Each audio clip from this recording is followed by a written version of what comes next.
Hey everyone, how's it going? The egg Pokemon feature has been introduced in Pokemon Masters for a couple of months now. The initial pool of egg Pokemons was released back in June. We got the bug type eggs in July, rock type eggs in August, and most recently, the grass, fire, and water type eggs that gave us our own Kanto starter Pokemons. Last week, the main pool of egg Pokemons got updated, and we are getting another egg event next week. So today, I want to share some thoughts on some of them, and talk about which are the ones that I would consider powering up. Now when I say powering up, I will mean maxing out the egg Pokemon's affinity and power them up to 5 stars, with 4-star silver tickets. I would not recommend using 5-star golden tickets on them for now, because you will want to save these tickets to power up your favorite sync pair to 6-star EX, and realistically, no one has that many golden tickets lying around. And when I show the stats of these Pokemon on screen, it's gonna reflect these power-ups. The next thing you'll need to know is that 8 Pokemons for each role have similar stats with one another. All strikers have similar stats, all supports have similar stats, and all tech has similar stats. There are only very minor stat differences between Pokemons with different number of evolutionary stages. For example, a Tech Tauros, which cannot evolve, has 1 point more in HP compared to a Tech Raticate, which evolved once, and a Tech Nidoqueen, which evolved twice. And on the other hand, Tech Nidoqueen has 1 point more in each defenses compared to the other two. Now I'm not sure why these differences are there, but it's not going to affect that much. I'm also not going to talk about the one passive skill Kanto starters the game gave to us back when the egg Pokemon feature was first introduced, because they are largely outclassed now when the recent grass, fire, and water egg event gave us these starter Pokemons with 3 passives. You should always try to hunt for egg Pokemons with 3 passives if you plan on powering them up. So last week's update changed our main pool of egg Pokemons to Tauros, Weedle, Geodude, Nidoran F, Meowth, and Bellsprout, and newly added Kangaskhan into the mix. Now Kangaskhan is a very interesting egg Pokemon, definitely more viable than those normal types that have been introduced in the previous events. With the chance of Shiny, Striker Kangaskhan's moveset has Body Slam, X Attack, Race You, and Mega Kick. Its passive skills are Unflappable, Power Reserves 2, and Piercing Gaze. This set makes Kangaskhan immune to flinch, while it boosts its own attack, speed, critical hit rate, and proceed to hit the opponent with powerful and perfectly accurate Mega Kicks. Its stats are actually comparable to the sync pair Norman and Slacking. While it has the advantage of having a main attacking skill that has no recoil damage, both of them has Power Reserves too, and although Slacking may take advantage of this passive more often, it would also be killing itself faster. Now the problem here is that, same as any normal type strikers, Kangaskhan will not be dealing any super effective hits, and when you pick a striker for your team, you generally would go for someone who hits super effectively against the opponent. But hey, if normal type strikers are your thing, you can give Kangaskhan a shot. Support Kangaskhan moveset has Body Slam, Potion, Strike Together, and Double Edge, while its passive skills are Unflappable, First Aid 2, and Revenge Boost 1. It can boost your team's attack and speed, spread paralysis, and provide healing with Potion. If you have ever doubted a support egg Pokemon's capability to tank damage, just know that they actually have similar stats with Leaf's Eevee. So if Eevee can take a few hits, these support egg Pokemons definitely can.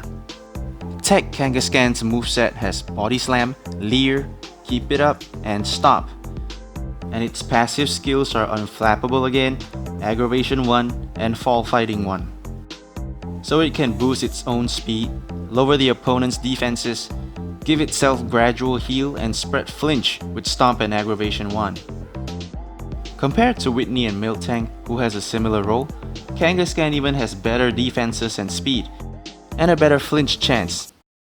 Fall Fighting 1 makes Kangaskhan hit a little bit harder on opponents who are flinched, but I would prefer it having Hostile Environment to take advantage of Body Slam's paralysis chance, because let's be honest, this Tech Kangaroo wouldn't be considered for dealing damage. Overall, I would say all three roles have their uses, but if I had to pick one to power up, I would go for Tech Kangaskhan to add a flincher who can lower defense into my arsenal so that Acerola and Palosan can get some rest once in a while. Unless if I can get that shiny Kangaskhan, then who knows. On the 22nd of October, we are getting the Ice and Fighting type Egg event, and the new Egg Pokemons that will be introduced here are Dewgong, Lapras, Machamp and Primeape. Considering that Ice and Fighting type Pokemons are very limited in Gen 1, I understand why DNA would lump them together, but having said that, some of the choices for this event are just weird to me. First of all, not including the Hitmons in this event seems like a huge missed opportunity to me. They have no notable trainers that I know of, and I think incorporating a bunch of punches and kick moves into them would be really interesting. And secondly, the inclusion of Primeape. Just who likes Primeape? Not just the inclusion, DNA even made Primeape the rare one as compared to Machamp, who's literally like one of the fan favorites. Just have a look at Machamp's moveset. Striker Machamp is basically a weaker Lucario. It can raise its own defenses until close combat lowers it back again. Support Machamp, being the regular egg Pokemon in this event, have only one team buff. And Tech Machamp, I guess, lowers the opponent's speed one at a time, and that's it. All the things that DNA came up with for Machamp is really underwhelming to me. Now contrast those with Primeape's moveset. Now Striker Primeape looks to me like the fighting version of Olivia and Lycanroc. With effective ways to buff all his offensive stats, he only needs an accuracy buff and he's all set up to sweep with Cross Chop. Amped up 4 looks to me like it's gonna boost 4 stages of speed with one critical hit.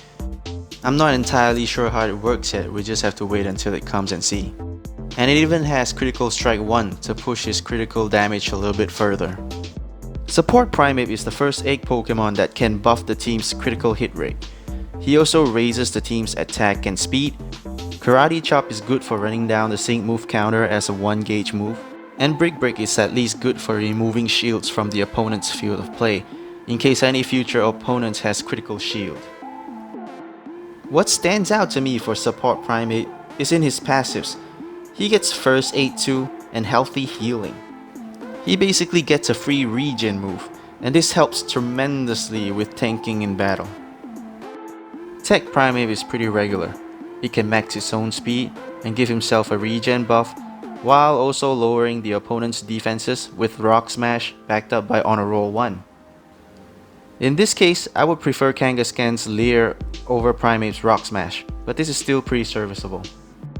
As you can see, Primeape received much better movesets than Machamp. Even Tech Primeape, whose movesets is pretty ordinary, still looks better than Tech Machamp in my opinion. And I'm just baffled as to why Primeape is favored over Machamp. Someone at DNA must really love Primeape. If I had to go for one, I might actually power up a Striker Primeape, just to have some fighting type striker options. For all we know, it might just perform near the level of Olivia and Lycanroc. On the Ice type Pokemons, we have Dewgong and Lapras. I'm gonna compare these two Pokemon side by side because they are pretty similar to each other. As a striker, Dewgong gets Icicle Spear, X Special Attack, Keep It Up, and Blizzard. Lapras gets Ice Beam, X Accuracy, On My Mark, and Blizzard. Both of them gets the same passive in Snow Shelter, Power Reserve, and Super Duper Effective 1. Both needs critical hit rate support, while Lapras needs some extra special attack buff supports. In my opinion, they're outclassed by another free sync pair, in Oak and Mew. I wish they had Invigorating Hail as one of the passive skill instead to boost their damage during Hail, but as it is, yeah, both are pretty lackluster as a striker. As a support, Dewgong can buff the team's special defense with Let's Keep Cool and further buff its own special defense for some extra tanking, while Lapras can max buff your team's special attack with both his trainer moves. Now both of them are tankier than Glacia and Glalie, but Glalie does have a team regen buff and is getting a grit soon. So we shall see when it comes, how does these three compare to each other. Now tech is where Lapras stands out. Tech Dewgong gets Icicle Spear, X-Speed, Hang in There, and Ice Beam. And for passive, he gets Snow Shelter, Stamina Reserves 1, and Hostile Environment 1. Nothing too spectacular. Mew still outshines Dewgong if you're looking for someone to freeze the opponent. But Lapras stands out here. Tech Lapras can actually function as a hail-inducing tanker. It brings 2 charges of hail, can further boost its above-average defenses, cast regen on itself, and slow the opponent's entire team down with Icy Wind. It even gets Healing Hail as a passive skill to provide another layer of regen when hail is in effect, further enhancing its survivability. Out of all the options for these two, I would consider powering up Tech Lapras. I think it does offer something unique, and hey, who knows, you might get a shiny version of it to show off in co-op mode. Well, that is it for this new batch of egg Pokemons. There are definitely a few interesting ones. Not everyone is fond of the egg Pokemons because, well, in all fairness, most of them are pretty underwhelming. But I love this feature, and I think it has a lot of potential. I still think that DNA is going to implement more ways to power up these egg Pokemons in the future. We'll just have to wait for it. For now, I just really wish DNA would give us more power up material so that I can actually power up some egg Pokemons to have fun with. As it is now, these power ups are just so rare that I'm just hoarding them up, waiting for the right egg Pokemon to show up. How about you? Which egg Pokemon have you powered up, and which one do you think is interesting enough for us to have another look at? Let me know in the comments. I'm jumping into the game right now. The Halloween event just dropped today, and I think it's gonna be interesting. Well, I hope you guys enjoy the game, and I'll see you guys in the next video. Have a good one, guys. Bye.